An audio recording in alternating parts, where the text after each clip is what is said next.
Hey guys, okay, so I've got some leftover roast beef. There's about 3 or 4 cups here, and we're going to turn it into leftover roast beef stroganoff. So the idea behind a stroganoff is that it's a creamy, beefy sauce that's enriched with sour cream and in a lot of cases brandy, but we are not going to use brandy. This is just a quick weeknight dinner that makes use of leftover roast beef. And I was just setting up for the ingredient shot in my little studio just a minute ago, and now we're getting ready to do the actual recipe. So the first thing I'm going to do is get some butter in here melting and some olive oil. We do olive oil and butter together because then the butter won't burn as easily as quickly, and you get the richness of the butter then uh, and the olive oil helps stabilize that. Get this out of my way.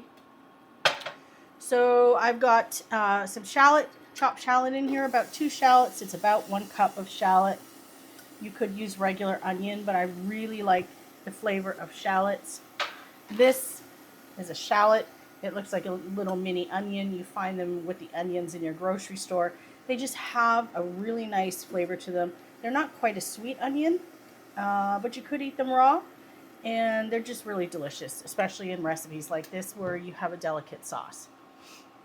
While that's going, I'm going to get my mushrooms chopped up. And I lost my favorite knife, so I'm going to use this one.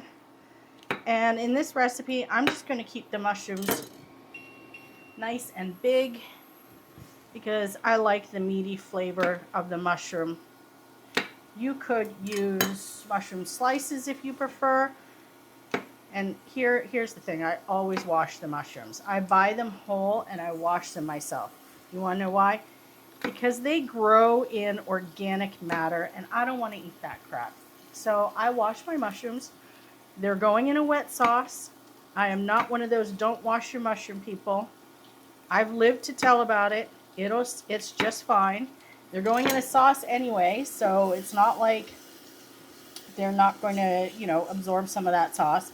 If I were caramelizing the mushrooms, I'd be a little bit more careful about how wet I got them because when you want to caramelize something, water and moisture is bad. So just a bit of a chop on these, quartering some of them, cutting some of them in half if they're a little bit smaller. And almost done. This is a really super quick recipe. It'll go on one of my sites, probably the bite stuff. I think this is a good recipe for the bite stuff. I tend to share quicker, easier, more weeknight friendly meals on the bite stuff and dinnerby6.com. So we're just going to cook the shallots for a couple minutes. They cook down really quickly. We don't want them to get brown. While that's going, oh, get out of the way. I got to get my garlic moving. Okay, I'm turning the heat down a little bit. Just going to get my garlic right in here without adding any finger material to the pan. Got a little nubbin left over. Little nubbin. Throw it in. You won't hurt anything. So I pre-measured all the ingredients because I am going to put this recipe on my website. This is the kind of recipe that you could just totally wing it. You just need leftover beef, mushrooms, beef broth, Worcestershire sauce, Dijon mustard, sour cream, a couple other things. And I will show you the secret ingredient to my stroganoff in a minute when I get there. Okay, almost done with the garlic. So the key with garlic is you don't want to cook the heck out of it. You just want to get some heat on it, especially when you grate it like this because it's really fine. It's almost like garlic paste, the stuff. Okay, don't get me started on garlic. Please don't use garlic. The stuff is an abomination. I hate it. It has no flavor. It doesn't have the right flavor. It doesn't have the right texture. It doesn't, yuck. Oh, now this is smelling good. The minute you start to smell that garlic, get your mushrooms in. In you go, little guys. So this will feed probably 4 good appetites. And I'm going to serve it over egg noodles, but you could also serve it over rice or potatoes or whatever, or just eat it like it is. It's also going to be a low carb meal, not keto, but it will be low carb. Not keto because we do have a substantial number of shallots in there. Everything else though would be keto, but it is a good low carb option if you're trying to cut back on your carbs.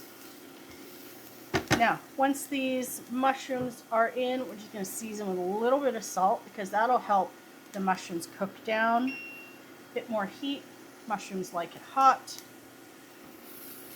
And these mushrooms are just going to start to release their liquid.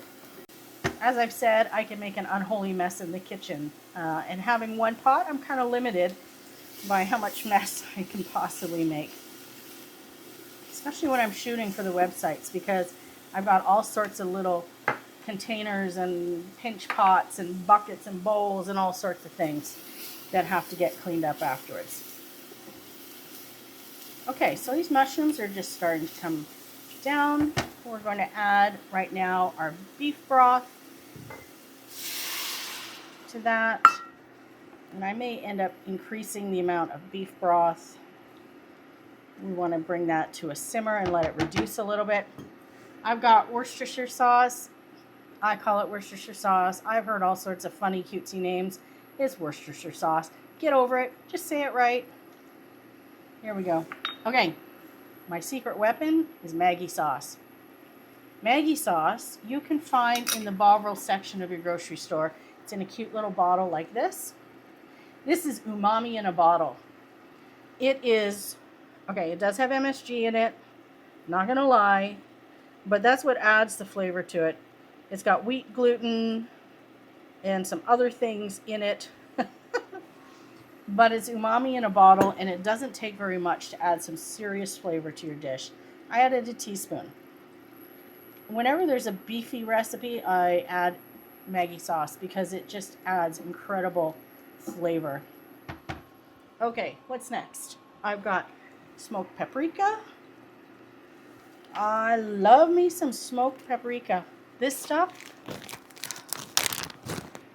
oh, it smells so good. I think paprika is such an overused spice, but smoked paprika is kind of the new kid on the block, and it's so good. It just has a smoky flavor to it that's just a little bit sweet, and you can get it in hot too, which is really kind of nice. I switch up using smoked hot paprika and chipotle powder a lot in my recipes. All right, some thyme goes in. I've got some Dijon mustard. Doop, doop, doop. Yummy. Don't be afraid of flavor, guys. If you see a recipe that calls for half a teaspoon of Dijon mustard, don't even bother adding it. Don't buy Dijon mustard to add half a teaspoon. That was a tablespoon. That was just, it's just going to add so much great flavor. Okay, we're doing pretty well here.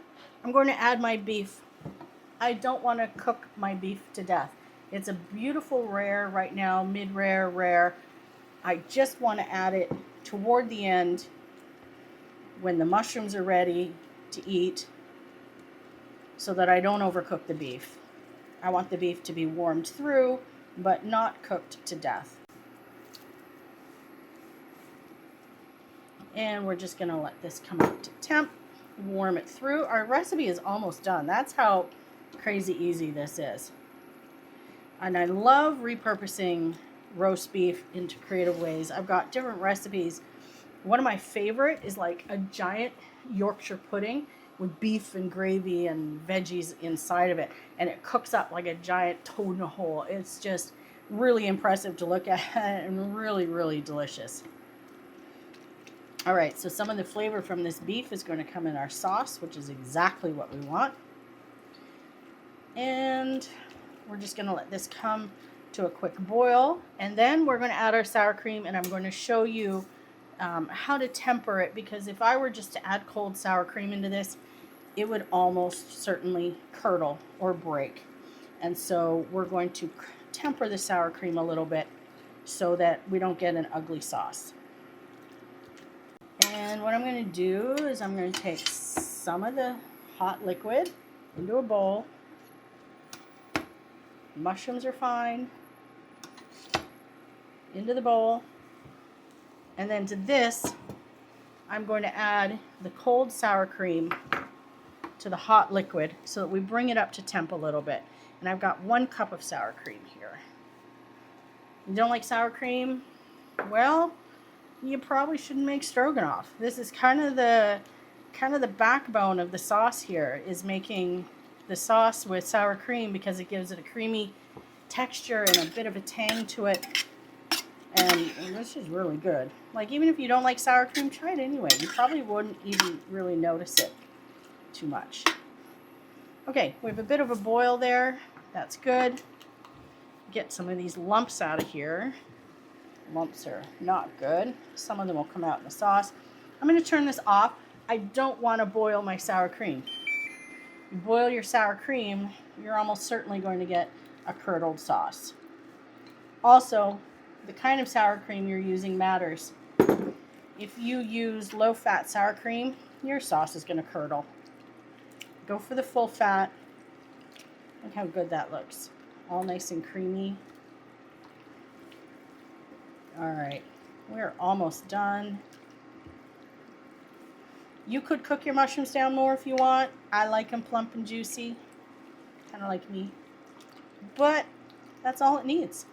Okay, of course, I'm going to check for seasoning.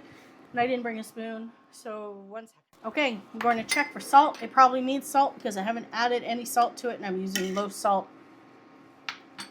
It definitely needs salt. I'm using low or no sodium broth. It's good though. Yummy. Okay, let's see. Just mix this up. I'm going to add some ground black pepper. Isn't this the cutest? It's a little steampunk pepper grinder I got at a craft sale. Handmade. I love it. Okay, and then we'll test again for salt. I'm going to use a clean testing spoon. I mean, we're all family here, but still, good cooking habits are great. Check for salt. A little bit more. This is where you can adjust it how you like it. And that, my friends, is just about it. I've got some parsley because I'm going to make it like a little frou-frou at the end, especially when I plate it up and I set up for my hero shots for the recipe that'll go on the website. You could thicken the sauce up with a little bit of cornstarch and water if you like. That's perfectly fine. I don't mind it like this. It's just a little bit runny, but it's still kind of creamy. That is it. That is our beef stroganoff made with leftover roast beef. Perfect, easy recipe. You saw it here. About 10 minutes I was done. Add on another 5 or 10 minutes for the chopping, so you can have dinner on the table in under 30 minutes. If you are making this for dinner, while you're working on this, get your noodles cooking on the stove so that everything is ready to go all at once. Leftover veg with it, some peas, some carrots, something with some color, even some of my dreaded broccoli, whatever you like, and then dinner's ready to go. That's it, guys. I'm going to spin the camera around and I'm going to plate this up and take some hero shots.